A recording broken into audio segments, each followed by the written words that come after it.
feel like Bruce Buffer just told me it's time. History! Oh! UFC history! Pittsburgh Steelers have won the Super Bowl for a 6th time. I think they're ready for a show.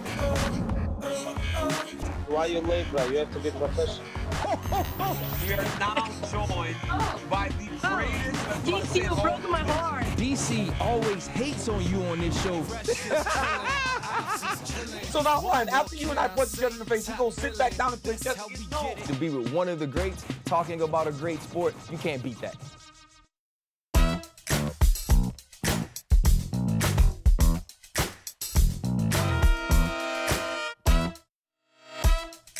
What's up, guys? Welcome to a brand new episode of DC and RC. I'm Daniel Cormier.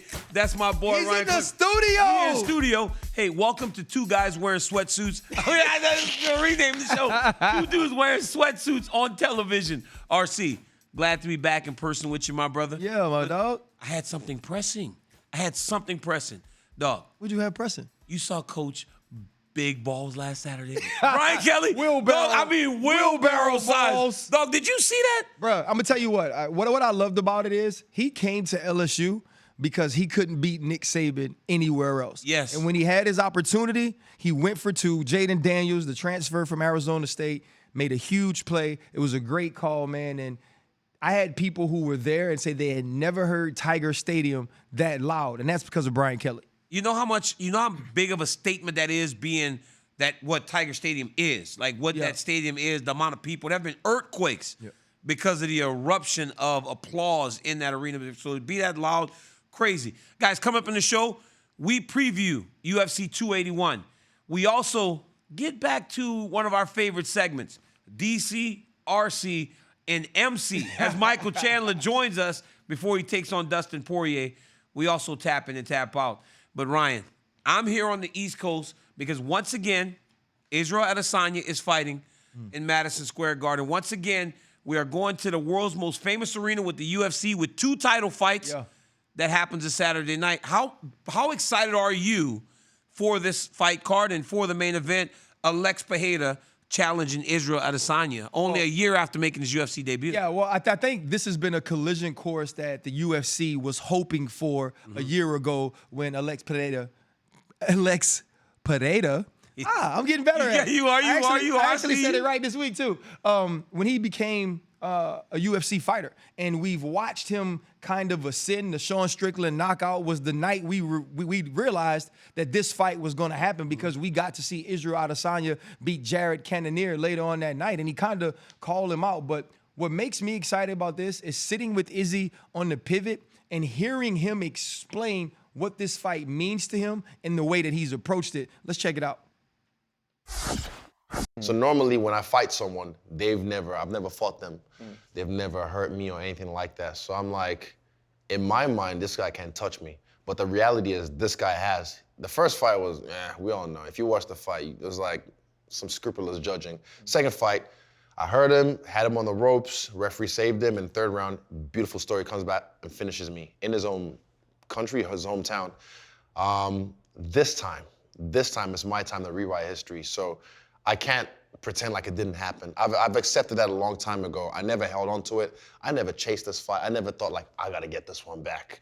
I was never that guy. So I let it go. I've made peace with it. This is a whole new fight now. But the fact that that's a reality of it, that it can't happen, but I'm like, cool. But I know what can happen as well. This ain't, 12, 8 ounces. These are 4-ounce gloves, and I hit sharp. People don't say, he doesn't have any power, he's too skinny, this and that. You see me in real life and you know what it is. Yeah. But trust me, when I put this on people, when I hit sharp, it's different. Hey, I mean, sitting there and getting an opportunity to listen to Israel Adesanya, it really puts you in a different mind frame of respect for him. The way he understands fighting, the way that he approaches it, and also the way that he seems to understand the gravity of facing someone who's already beaten him twice. Yeah. You know, that was one of my biggest questions, especially for you, because I don't know if it relates to team sport as much as it does fighting. Because in fighting, when you lose to someone not once, but twice, and then the second one be as resounding a result as it was, it can start to get into your mind a little bit. I remember being in Houston with Israel Adesanya after Kai Kara-France lost his championship opportunity.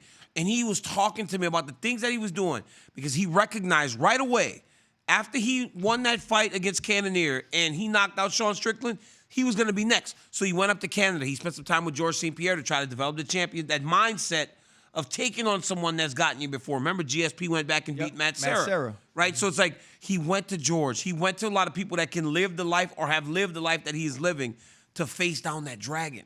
Because Pereira is a nightmare for him, being that he's shown him things that Adesanya hasn't seen much in his life. Right. But his mentality seems strong, and he seems ready. Now, does that mean he's going to win this weekend? I don't know. And I think that's what makes the pay-per-view so good, because you don't ever question that with him. That's what's exciting about this. Most times we're trying to figure out what Izzy is going to show up. Is it going to be the guy that's going to pressure and win? Or if he's going to be the guy that makes the challenger come get the belt for from him, and he fights smart. And a lot of times, people don't want to see the smart fight. I remember Anderson Silva went through this exact same thing because he wouldn't get on the mat with Damian Maia, or he wouldn't get into these certain fights that he didn't feel like were going to be in a positive for him. And now you're boring. Now we don't enjoy watching you fight. Well, GSP went through it. It's crazy. And so everybody's excited about this because they feel like Alex will make him fight. Yeah. And I think Israel Adesanya has put himself in the mindset of, I'm not doing all the joking. I'm not doing all the playing. You can have all the social media memes. You can have all the social media videos. I have to focus on winning. And during that interview with us, he mentioned the way Robert Whittaker approached the second fight. That he wasn't talking, that it wasn't about trash talk, that it was about being focused on beating someone who had already beaten you. And he's kind of taking that same approach here. Yeah, you know, the thing is, though, like when we look at the difference in experience between these two, I mean, Pereira's 5 fights into his career. Not UFC career. His career. Izzy's 23-1. Izzy has 3 times the knockouts. He has all the championship experience. So you would think that everything is in his favor, but that's not the case when it comes to this guy. This guy, Alex Pereira, man, when he made his debut last year at Madison Square Garden, he landed the double knee. Remember the jumping knee? Rogan could not speak highly enough about him in regards to his striking and his level. Then he does that. Then we saw him go back, and he got taken down a few times. He was able to withstand that, and then he was able to win.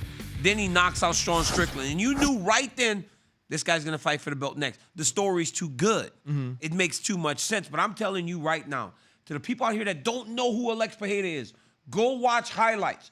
Go find out who this guy is, because there's a reason why this guy is undefeated against Israel Adesanya. He was a double champion in Glory. He's a guy that's been training with Glover Teixeira to work on his wrestling. He's got it all, Ryan. And, dude, his hands are massive. I could not. He's just a huge dude. He's a massive dude. He weighed 225 pounds. He had like 10% body fat. Yeah, it's like he built like you, DC. You know, like not everybody can look like me. Hey, I'm the guy that my mom always told me, like, bro, let me tell you something. My mother, God rest her beautiful soul, always told me, "Oh, you're so strong, baby." So, you know how sometimes you think, like, this dude DC think he good at everything. That's Audrey fault, son. Hey, it was all that positive reinforcement from the house.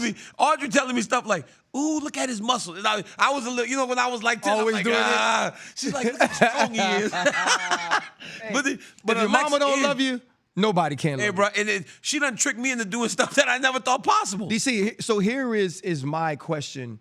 We keep talking about the 2 kickboxing losses for Israel Adesanya and the way Pereira was able to take advantage of winning on the cards, the first fight, and then the knockout, which everybody speaks about in the second fight. He was fighting well in that second fight. Right. How much do we take away from that as fans? How much should we pay attention to that? And as a fighter, how much do those fights weigh into the way that these 2 men approach Saturday night? You know what's crazy? It's like, do you anticipate Israel Adesanya all of a sudden becoming a wrestler? Because if not, it doesn't change. It's going to look like a kickboxing match, because the reality is Izzy's not going to clinch him much. Izzy's not going to grapple with him much. And you said left hook.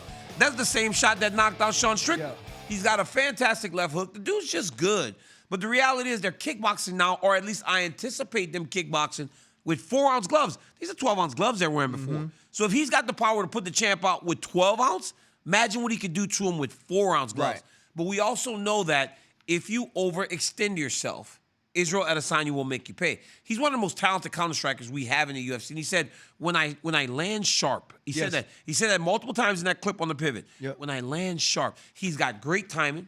He hits really hard, but that's all because of his speed and his timing. When it matches up, he can put you out.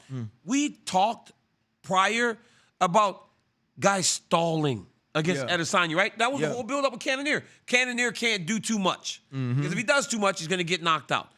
Yo Romero can't do too much. This guy's going to do a lot. Yes. Because he's been in there with him twice. There is no fear from Alex Pereira when he looks across and sees Israel Adesanya. That might be a mistake, though, champ. It might be a mistake to go and attack Izzy like that. I think that's always what excites you about fights like these. We've seen Israel Adesanya be so dominant, especially when it comes to striking. Yeah. There's not been many people that could figure him out. And we actually joked about it on the show, on the pivot. I was like, bro, you know, they always show the picture of your face after like Paulo Costa, or your face after Yoel Romero, and then your face after Kelvin Gastelum. And I was like, it's such a different, so many different aspects of who you are and what you've been in fights. But if you're talking to Izzy, if you're in his corner and you're going to get an opportunity to speak with him between rounds, if you've been training with him in his sessions to prepare for this fight, how are you telling him to approach this fight technically, DC? Because you said he's not all of a sudden going to turn into Islam Makhachev. No, he won't. So what I'll do if I'm Coach Eugene Behrman, I'm like, hey, stay the course. Let's stay with the plan. Let's not overextend ourselves. Let's not do anything that may put us in risk. Because again, they know where the dangers lie in this matchup. Because they've dealt with them, not only in the knockout, but in the first fight. But Adesanya fought well in fight number 2. He was doing really good, and then he got hit with the left hook. These guys are so evenly matched in kickboxing that they could fight 10 times. Right. And the result can just keep flipping. But how much has Izzy's championship experience in mixed martial arts going to allow for him to be the leader in this interaction, in this engagement between these two dudes that have now spent a lot of time together inside of a ring? It's an octagon. Dude's never been he's never been in a main event. He's been on a pay-per-view.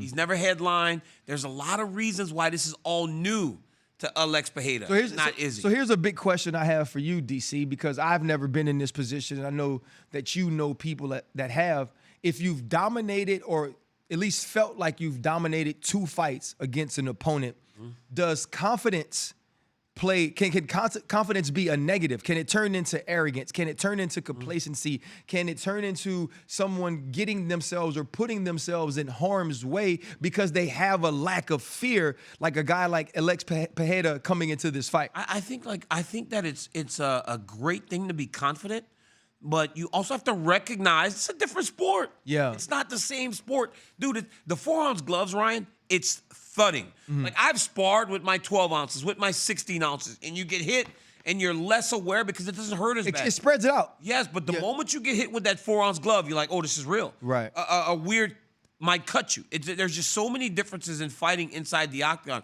Bro, this fight is going to be crazy.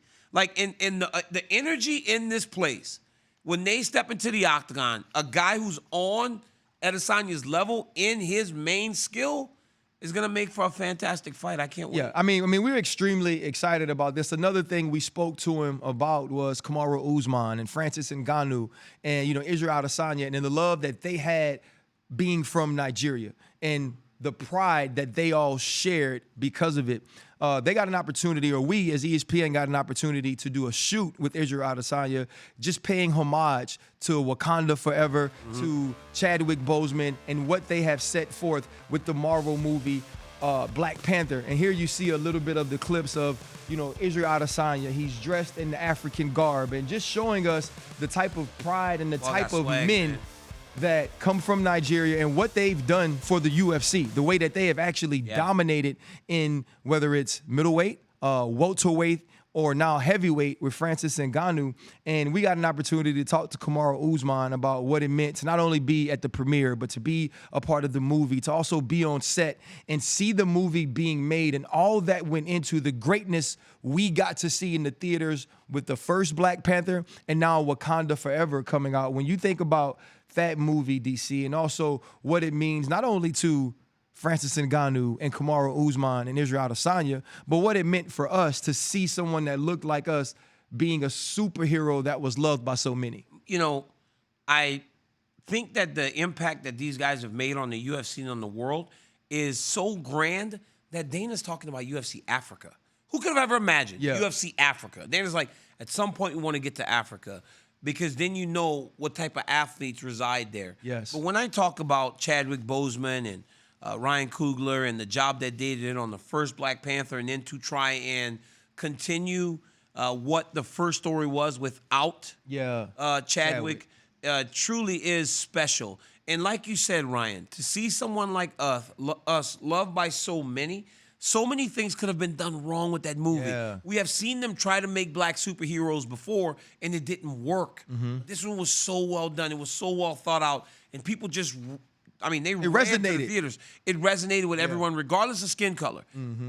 They really adopted the character, and what Black Panther has become is, it's crazy because that's a name that could turn people off. 100%. Right? It could right turn away. people off. It could turn people off right away because of what people thought the Black Panther Party was back in the 70s and in the 60s. But this movie has brought people together, and I'm certain that's what Chadwick would have wanted, and I'm certain that's what Ryan Coogler wants when he makes the movie. Absolutely. So we're excited to see it. We hope everybody gets an opportunity to check it out, to continue the legacy of Chadwick Boseman, but also what Black Panther means to so many of us and so many of you And as well. Kamaru. Go see Kamaru. Kamaru Usman's in the Black Panther. I just hope he was wearing a shirt. Kamaru Usman will not have on the shirt, but you can find out this Saturday.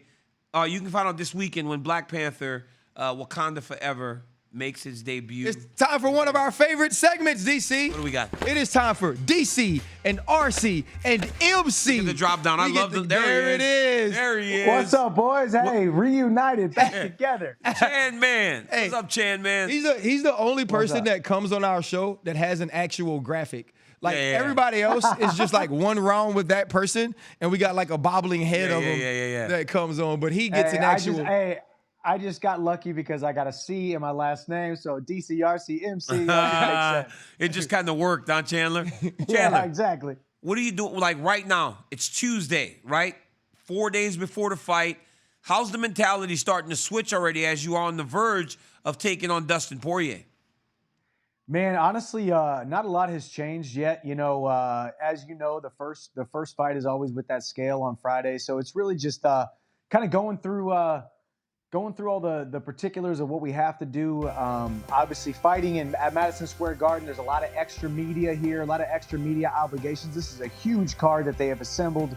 More than anything, man, I'm just grateful. Gosh, man, I feel like I got a second career here now that I'm in the UFC, a new lease on life. Heart is full, feeling grateful, ready to go out there and put it on the line. Hey, look, MC, man, the last time we saw you in this venue, bro, you gave us one of the greatest fights, one of the most entertaining performances we've ever seen. I think whenever the story of the UFC is told, because one day it will be told, your fight against Justin Gaethje will be a part of that. And so now you look at returning to Madison Square Garden in a fight that could be much like the fight you had there previously. When you look at your opponent, Dustin Poirier, what are you expecting to happen once that octagon is closed and locked? Man, I tell you what, we know who Dustin Poirier is, not just me and my camp, but you guys know who he is. The entire mixed martial arts world knows who Dustin Poirier is. He's a veteran, hard charging, very technical, very good, hard to put away, looks for the finish. Turns out he's fighting a guy just like him. I said this with the Justin Gaethje fight. We are cut from the same cloth. Dustin Poirier and I are cut from the same exact cloth. That cage door is going to close, and we're going to put on a show for the fans. A lot of people say this is the people's main event, so I'm excited about that. It's been nonstop action since I came into the UFC, man, and I'm just excited to compete. It's an honor to compete against Dustin Poirier, and I think beating Dustin Poirier puts my name in the hat of the guy who could be in line for the title soon. So let's make that happen. You know, it's always great when a champion is saying your name, regardless of what's happening. And Makhachev had a lot to say about you. You had a lot to say about him before the fight. Now you have given him respect and say you're impressed by what he did out there. But having that interaction between you and the champion, how much can you pay attention to it, or do you have to really just stick it in the back of your head, even though you know with a win, something so big is on the horizon? How can you ignore that, Chandler, when all you've wanted since you got to the UFC is a shot at the championship? Honestly, I don't ignore it, man. I embrace it. I think that's one of the beautiful things about coming to the UFC as a 34-year-old seasoned veteran. A lot of these guys come into the UFC at 22 years old, 23 years old, 20 years old. They're trying to grow up inside of the UFC. Bellator was definitely not the UFC. The stage is 1,000 times bigger, but what I have accrued in experience and maturity over the last, 14 years of fighting is just invaluable. So honestly, I love it. I want Islam to talk about me. I want to talk about Islam. I do think I have the best wrestling on this list that you're looking at right now. I have the best wrestling, good old-fashioned, passionate American D1, all-American wrestling, and I do believe that I can shut down Islam and I can beat him. Do I deserve the title shot with the win over Poirier? It remains to be seen. Depends on my performance, and it also depends on what the UFC brass wants to do. Either way, I'm going to be ready. You know what's crazy, man? You mentioned being the best wrestler on that list, which you absolutely are, but you're such a violent and explosive striker. We never get to see you use it. I mean, you dumped Justin on his head. We watched you take down Tony. If you were in a fight with Islam or even going forward, is wrestling something you look forward to using and showing people that I am a world-class wrestler as well as one of the most dangerous strikers in the world? It is, and I train a lot of wrestling. I've got the wrestling in the back pocket. You saw my career. If you saw my career before I came into the UFC, I did use it a lot. Lot of dominant takedowns, slams, beating guys up on the ground. You see, when I took Tony Ferguson down, he didn't move. When I took down a lot of guys before, they don't Charles move. Oliveira. Charles Oliveira. They can't get out from underneath me. So I don't say that to impress anybody and toot my own horn, but in that realm, I feel great. In that realm, I can control guys. And in that realm, I can drown guys and I can put a lot of pressure on them and put them in places that they don't want to be. Is that going to be a part of this fight? Possibly. We'll see. But it's definitely a place that I feel confident and dominant against not just Dustin Poirier, but everybody in the lightweight division, including Islam Makhachev. Michael Chandler, man, thank you so much for joining us, bro. Thank you, brother. As always, we appreciate your time. You say it might be the people's main event. I'm telling you, that's one that I'm so excited about, even with 2 title fights on the line. Chan, man, I'll see you tonight in New York City, my friend. My guy. I'll hit you when I get there. Best of luck, brother. Yes, sir. I appreciate you guys. See you at the top. Yes, sir. RC, Michael Chandler is one of the most well-spoken guys. Yeah. He has made an impact very fast in the UFC. Right. I can't imagine he thought when he got here he would fight Gaethje, Oliveira, Poirier, all these guys in his first 4 fights, or first 5 fights. What does this matchup look like to you, though? Does Michael Chandler try to use that wrestling that he has in the bag, or does he just stand and trade with Dustin Poirier? See, DC, like I'm not a fighter, right? So I don't know what goes through your mind once you get into the octagon. I would have to think that you guys are ultimately confident in your skills. And Michael Chandler has shown that he can strike with anybody. But you heard him speak about his wrestling. And when he's chosen to use it in the UFC, it's actually worked. Successful, yeah. It's actually been successful. And so I'm hoping that we see that. And I think what happens to Chandler, we saw it against Tony Ferguson. You saw it a little bit against Justin Gaethje. When he starts to get touched up a little bit, it's like almost like getting punched in the face, sends a light bulb off. Oh, hell, I can wrestle. And so maybe he does get into that. But if you were in this corner, though, DC, understanding where Dustin Poirier likes to fight, where he's most effective, are you having the conversations with him, just dropping little tidbits like, hey, you can wrestle, right? Yeah. Like, you can take him down, right? I think Chandler mentioning his wrestling tells you exactly what he said to us. He doesn't run away from the champion saying his name right now. He embraces it. So I think him saying, I'm a better wrestler because he understands what may be on the horizon. Okay. Because if you don't use the wrestling against Makhachev, you'll just get overwhelmed. Right. Right? So if you're planning on fighting that guy, you got to start to prepare for that right now. And if he wants to take the easiest path, you would imagine he'll take Dustin Poirier down this weekend. But, I mean, I don't anticipate it. The dude's a savage. He's going to fight. Him and Gaethje went crazy last year. Bro. Him and Poirier are going to go crazy this Saturday. And that's why it's the featured match of the pay-per-view. But the other part is this, though, DC. I think sometimes, like, you got to show people who you are, right? Like, you gotta let people know, I am a savage. Like this is what I do, Bro. right? But once you do that, now you just got to win, DC. Yeah. If Because he is 2-2. Right, yeah. If Michael Chandler takes down Dustin Poirier and beats him with ground and pound or submits him or he just holds him and he has top position and he wins, no one in that arena, none of us are going to get on TV next Tuesday and say, you know what, Michael Chandler's a boring fighter. Well, that's the thing, though, RC. Like, he had to get respect, right? Yeah. When you come from Bellator and you come to the UFC, you got to make people respect you. Right. And I think those earlier fights were meant to garner respect from his peers. And he's now got that respect, so now he's got to win fights. But, Ryan, there's another person fighting Saturday who doesn't get respect, and that's Carla Esparza. I mean, poor Carla Esparza, bro. She gets no love. This girl's a 2-time women's strawweight champion. He also holds another title. What was that? Most boring fight of all time. Of course, but Ryan, please, Ryan. She has become a 2-time world champion in the toughest female division in the UFC. She takes on Zhang Weili this weekend. Dude, but once again, she's going into the fight and nobody gives her a chance to beat Zhang Weili. Why is that? Why does Carla Esparza get no respect, no love? I think sometimes styles are attractive and some styles are unattractive. Would you buy a pay-per-view if she was the headliner? Depending on what the other fights were. I'm saying if she's the headliner, Zhang Weili and Carla Esparza as the main event. I would. You would. I would, but you're a diehard. I'm about to say I love You're the sport. a diehard person that loves the sport. Yeah, I love the sport. But does the general public tap in? I don't know. I think the general public would tap in to see Michael Chandler, Dustin Poirier on that card, right? And then they will watch Carla Esparza and Zhang Weili.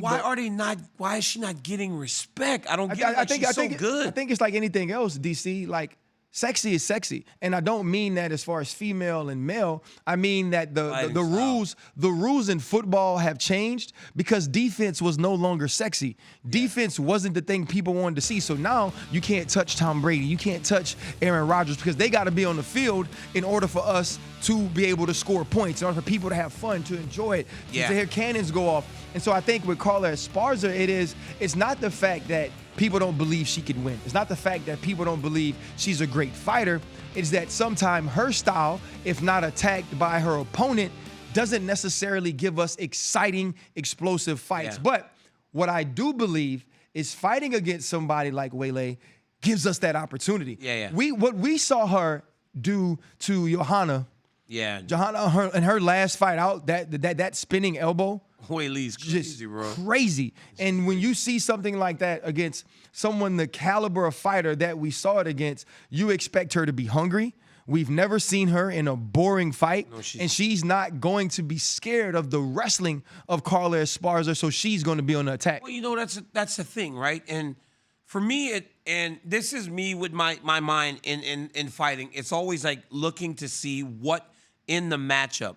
And the one thing that triggers right away for Carla Esparza and Team Esparza, I go back to Rose Namajunas, Zhang Weili last year when Weili was training with Henry Cejudo and still got taken down by Rose Namajunas, which ultimately led to Rose defending and keeping her championship. It was the wrestling of Namajunas that allowed for her to beat Zhang Weili. So in the matchup, to me, it says Carla Esparza matches up quite well with Zhang Weili. The difference is Weili's explosive. She's as fast as they come. She's tremendously strong. Yeah. And, bro, I've gone on record saying that I believe that this young lady is one of the best athletes in the UFC, regardless of gender. So explosive and quick Bro, twitch, it's crazy. too. Her quick twitch is nuts. bro. Well, you know, that's the thing, right? You working in football, you see athleticism. I say this, and everybody wants to jump down my throat about her, but look at this. This is Francis. He weighs 300. Yeah. She's just picking him up. Dude, and that's strength. But I say this in MMA, and people go, DC, you're out of control because you think she's... Bro, you put Zhang Weili on the track, she'll outrun most. Yep. You put Zhang Weili jumping, she'll out-jump most. her numbers, if we put her in a combine, would be at the And top. that's athleticism, DC. That's athleticism. I argue with people. Thank you so much. Doug. I argue with people all the time. They're like, well, but look at his stats. I don't care how successful they are. That doesn't translate all the time to athleticism. I'm so glad you made that point about- athleticism is, it's like you put them through all these things in a combine, then you know what type of athlete you're dealing with. Zhang Weili, to me, is one of the absolute best. Now, she has Carla Esparza this weekend to try to become the champion.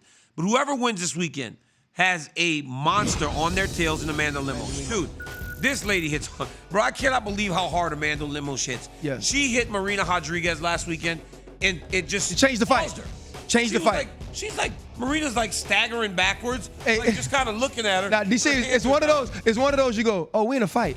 Yeah. Like, we fighting. Marina's like looking at her like, Yeah. oh. And Marina's mad because she said that they stopped the fight too soon. But I go into the octagon, Rodriguez is still not there in terms of her mental. The cobwebs are still there. Bro, she hit her right outside the head. Marina's arms are down and she's just like walking back. It was over. Right. And I'm glad the fight will stop when it does. But does Amanda Lemos, how much does she gain fighting a week before the championship fight? I think you gain a ton because now you're very present in the mind of the fans, the executives, everyone watching the fight. And coming into this fight, you're going to be having the conversation about what we saw this past weekend. And if this fight is exciting and whoever wins, they're going to start thinking about that stylistic matchup and what it would mean for the weight division going forward. And you also have to look at the top of the rankings and say, okay, who deserves the opportunity? And after a performance like what we saw Saturday, Amanda Lemos obviously deserves that opportunity. We talked about this last week, right? How the timing was everything in terms of Mackenzie Dern loss. Marina Rodriguez seemed to be next in line because she was still on the win streak. She beat her, and now she puts herself in line for a championship opportunity. And not only that, RC, she got on the mic and she goes, Dana, put me as a backup fighter. I'll go to New York. I'll make the weight. And that's crazy to me. That's so smart, but that's smart, though, because here's the deal. They make money, right? Some of these fighters, they make money, but they don't make the big amounts of money. But by her just going to step on the scale, she'll get paid. She'll get paid half of what she would make. And if by some reason something happens, she fights. gets a title fight. Right. So she took no damage in that fight last weekend. So I thought Amanda Lemos did everything right last weekend in Las Vegas. Speaking of people that have done everything right, DC, it seems like people dislike you because you've had like a little bit of Dana White privilege. Oh, you think so? You've yeah, sure. You've been kind of the golden goose of the UFC. And a friend of the show, a friend of ours, she hates you. A friend of ours, she hates you. Julianna Peña, had some strong words for you, DC, based on something you said on the show. I think we should check this out. The reality is, I tap out, Ryan. I have to because the work hasn't warranted an immediate rematch. Because if not, then every champion that loses gets an immediate rematch. Like, it's not like that. It just doesn't work that way. You're saying that my work doesn't warrant it? I'm the first ever woman to win the Ultimate Fighter. I've torn 4 out of 5 ligaments in my knee and came back from that, actually both knees. I gave birth and had a baby and came back from that. I have been clawing and scratching my way up to the top and been in this division since 2013 when they first allowed women to join the UFC. And, you know, I did everything that I said I was going to do leading up to that fight. DC, you've had 10 title fights, bro. Like, why are you hating on me for wanting to get a trilogy fight? 10. I think that's the most title fights in, like, the UFC history. I mean, come on, dude. Like, don't block me out, dude. Okay. Okay, first off, Julianna, I saw her when I was at the desk calling the fights. We hugged. So we're still friends. You're trying to act like she gets a title fight because you want to be friends with her because she called your ass out on the pivot. She called you out on the pivot. Right away, she went right at him and said that. Well, here's the difference, all right? There's a little bit of a difference, RC. What's the difference between your title fights and Julianna Peña asking for an immediate rematch of her loss? So I didn't get an immediate rematch after I lost. First, when I lost to John Jones, I didn't get an immediate rematch. John Jones got in trouble. So then I got to fight for a championship. I was lucky in that regard. I won. And then in my first title defense, I won again. And then I won again. And then I won again. So then you win and you win and you win, and eventually you had 10 title fights. You know what I'm saying, RC? So it's like, I'm not knocking Julianna. I love Julianna. But those 10 title fights were not based on me just getting title fights. You know, I won some fights, I lost some fights, but I would win at opportune times, Ryan Clark. So I found myself in a lot of positions. There was no Dana White privilege. There was no Dana White privilege. It was me, a hardworking young gentleman from Lafayette, Louisiana. A hardworking young gentleman. I was just a hardworking young man from Lafayette, Louisiana. Hey, I'm just a ghetto child trying to make it. Oh, he went old school. Yeah, but you know what though? I think the one thing, like I do believe Julianna gets an opportunity, should get an opportunity to win her belt back, because I believe in what we've seen in Amanda's recent dominance. That was the most competitive fight she had, obviously in losing, but even in going 5 rounds, other than Valentina Shevchenko in their 2 matchups. You're ridiculous. I'm not ridiculous, You're DC. actually ridiculous. I don't believe she. I don't believe she deserves a matchup for the reasons she said. Yeah, but because none of that has to do with fighting. Right, but like, based I love that. All that I admire that. Yes. Mother, recovery. Yeah, I admire it, but that doesn't earn you a title fight, does it? Yeah, I mean, I think she deserves one. You're scared to say it. I'm not scared. I think. Scared.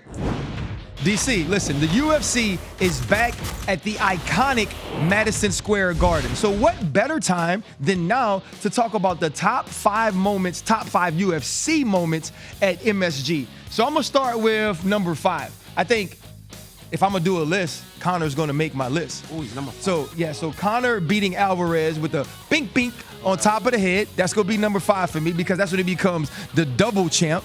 Right, DC has the 2 straps like you have. Nice. I'm gonna go Rose over Johanna. Oh yeah. Right, that was epic. That was DC and DC acting crazy on the side. I thought that one was hard. At number 3, I'm gonna go Daniel Cormier. You remember that? Over Derek Lewis. You remember Listen, that? DC, people thought you could lose this fight though. Yeah, they thought, come on. Yeah, people thought you could lose this fight. And we had like the fast food spot, like you didn't like Popeyes, and it was an issue, but you usually kept sponsoring him, and then Carl's Jr. and us sponsoring me. You remember that? Yeah, exactly. So you used the fast food. You actually did use your wrestling in this fight, and that is why 2 straps too. That is why look at my kids. Look at my kids. Gorgeous kids. Gorgeous kids. You can tell they look like their mother. Oh. 100%. They look exactly like their mother. Okay, Khabib talking stuff to Michael Johnson. That was to me one of those moments I didn't know existed in UFC. Right? I thought you had to be so locked in to what you were doing, but to tell him like, brother, it's mine. Like, give it up, brother. Give it up, please. I deserve this. You know what I mean? That was the moment I was like, oh, this dude's not a cyborg. This dude's different. Right? That he's different.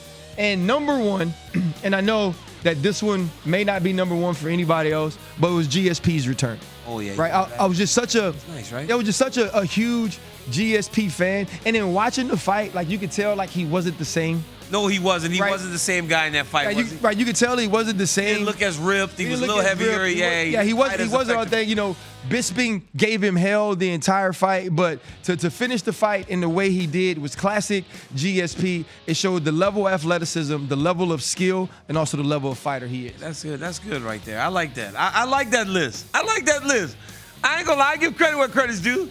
I like that list. All right, you ready? Here we go for me. All right, at number 5. Same thing. GSP returning.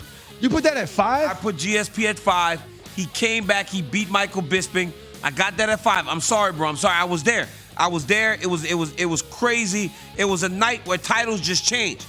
At number 4, I got Dillashaw knocks out Cody. Ooh. Because you remember that. Dillashaw was done. Real beef. Real beef. Dillashaw was done. Yeah. But. I also have Rose, KO, and Joanna at number 4 also. Because, listen, Ryan. Listen. No, come here. You got to come back come back. I had to double up number 4 because 3 title fights on the same night. See, that was the rules. The rules were you could use 2 from the same night. You're just doing this to get Chandler Gaethje. No, dog. The rules stated you could do 2 from the same night, but nothing else. At number 3, bro, Khabib talking. Brother, give me this. I deserve this. But not even just that, though. when Khabib got up and said, "Hey, you let me fight your chicken." To Conor McGregor. Remember oh my goodness. Let me fight your chicken after doing that to Michael Johnson. Number 2, Conor McGregor. Bro, Conor McGregor was like, it's like he had lightning in it. Every time he touched Eddie Alvarez, he felt. That was a fight that made me think Conor's never gonna lose again. Dude, Eddie Alvarez made him look like Superman, dog. Because every time he hit Eddie Alvarez, Eddie Alvarez go flying, go flying across the ring. I'm like, and we had seen how tough Eddie Alvarez was. Right. And every time Conor would touch him with the left hand, he would go flying. And at number 1, man, run that picture back of DC with the 2 championships on his shoulder. Because, hey, Ryan, I'm number 1. Hey, put 2. I look at Dana White, I said, twice? You putting 2 on me 2 times, RC? Because nobody ever had it twice. Look, Derek Lewis, 3 weeks notice I took that fight. I headlined Madison Square, choked him out. My children in the building. Look, twice? Ooh, boy, RC, that goal, 26 pounds of gold on my shoulders in Madison Square Garden. Let me tell you, that's my list. So put my list on the screen, guys. I want to see let me see my list real quick. Let me see the champions list, the winner of this list. There we go. GSP getting that championship from Michael Bisping.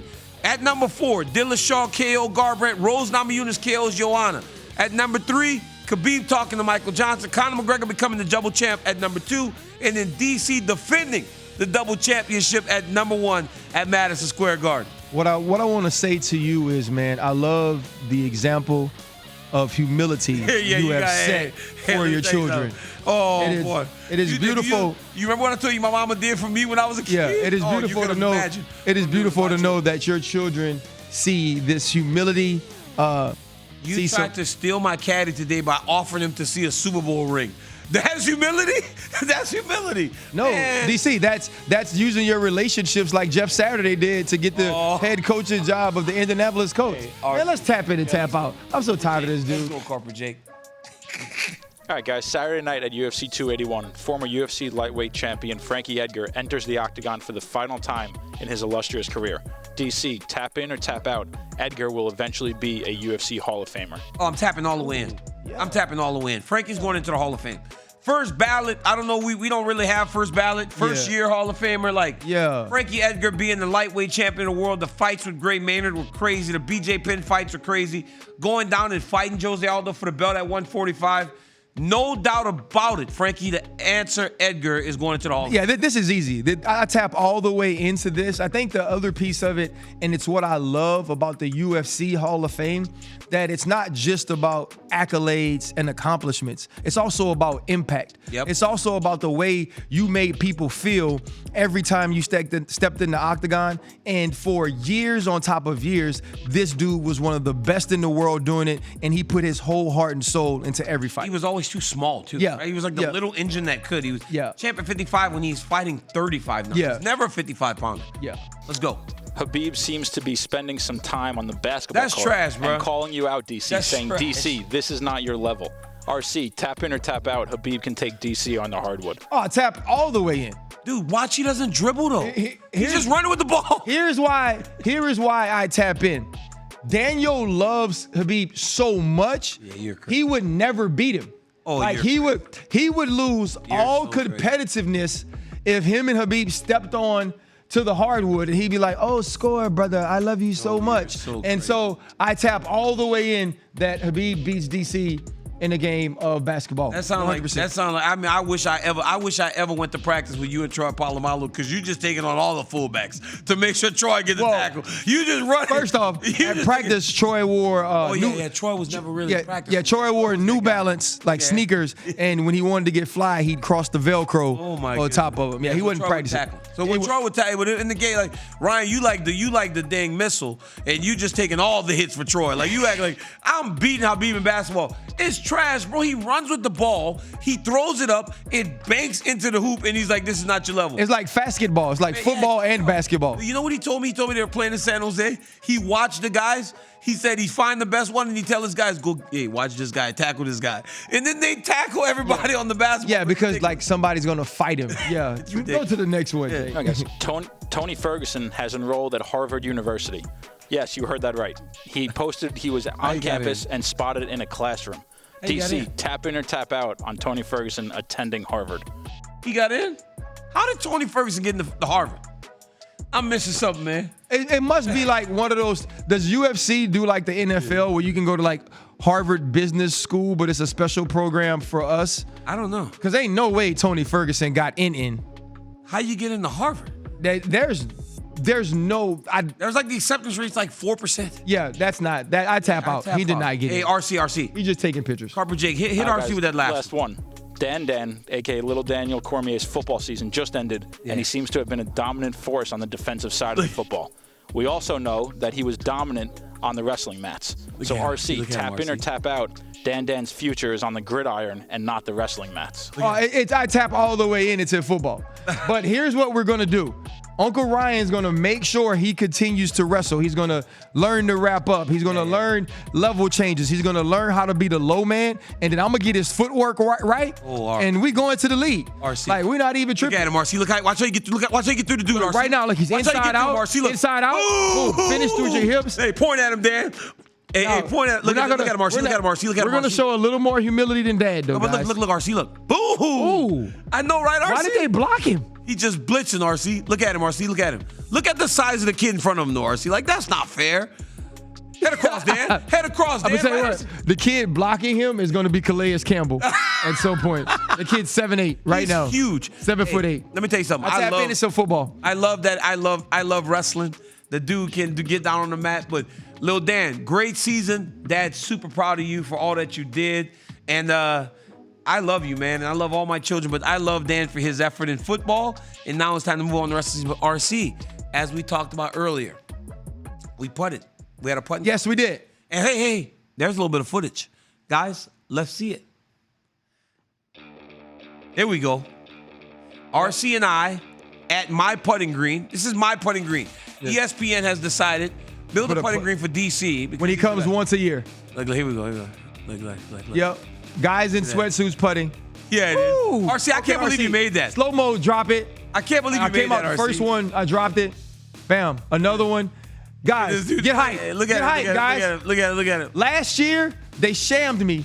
They let me shoot basketball last year, and I shot myself out. It came down. Because I got 2 bad biceps. But I was ready this year for the putt. I beat Daniel. This guy golfs all the time with Dana White. Dana White has got golf. Dana White has gotten DC memberships to every golf club in America. Can you believe Dana White even got DC into Augusta? Oh my God. Think about that. Daniel Cormier can golf at Augusta. They just started letting us in recently. And Daniel Cormier is Carper Jake. It came down to the very end, and there was one more putt that needed to be made for me to have a chance. All of the putting competition is on all of our social channels at ESPN.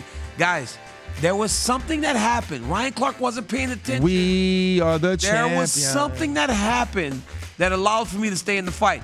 Catch DC and RC every Tuesday on YouTube and wherever you get your podcast. Also midnight Eastern.